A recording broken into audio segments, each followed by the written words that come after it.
হরে কৃষ্ণ।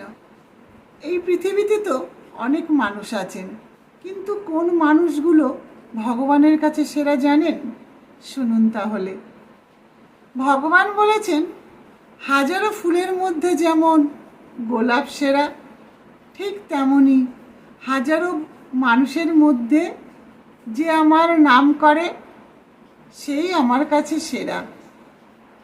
কারণ ভগবান শ্রীকৃষ্ণ আমাদের কত সুন্দর মুখ দিয়েছেন, চোখ দিয়েছেন, আমাদের কত সুন্দর কান দিয়েছেন, এই যে হাত পা, সবই তো আমরা ভগবানের দয়ায় লাভ করেছি, তাই না?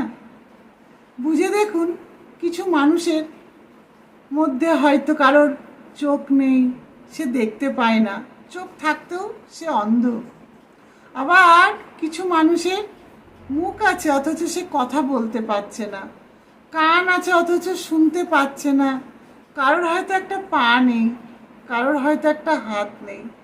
তাই বলবো, ভগবান আমাদেরকে যে এত সুন্দর যে চোখ, কান, নাক, মুখ দিয়েছেন, হাত পা দিয়েছেন, আমরা যদি এই অঙ্গগুলো দিয়ে যদি ভগবানের নাম না করি, কান দিয়ে যদি ভগবানের কথা শ্রবণ না করি, মুখ দিয়ে যদি ভগবানের নাম উচ্চারণ না করি, চোখ দিয়ে যদি আমরা ভগবানকে দর্শন না করি, হাত দিয়ে যদি আমরা ভগবানের সেবা না করি, পা দিয়ে যদি আমরা মন্দিরে না যাই, তাহলে এগুলো আমাদের কিসের মূল্য?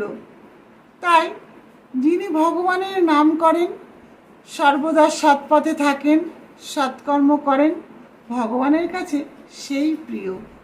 আর সেই প্রিয় মানুষটাকে অন্যেরা ভালোবাসুক বা না বাসুক, ভগবানের কাছে সর্বদা সে প্রিয়ই থাকে। ভগবান সর্বদা তাকে রক্ষা করে, সাথে থাকেন এবং পাশে থাকেন। হরে কৃষ্ণ।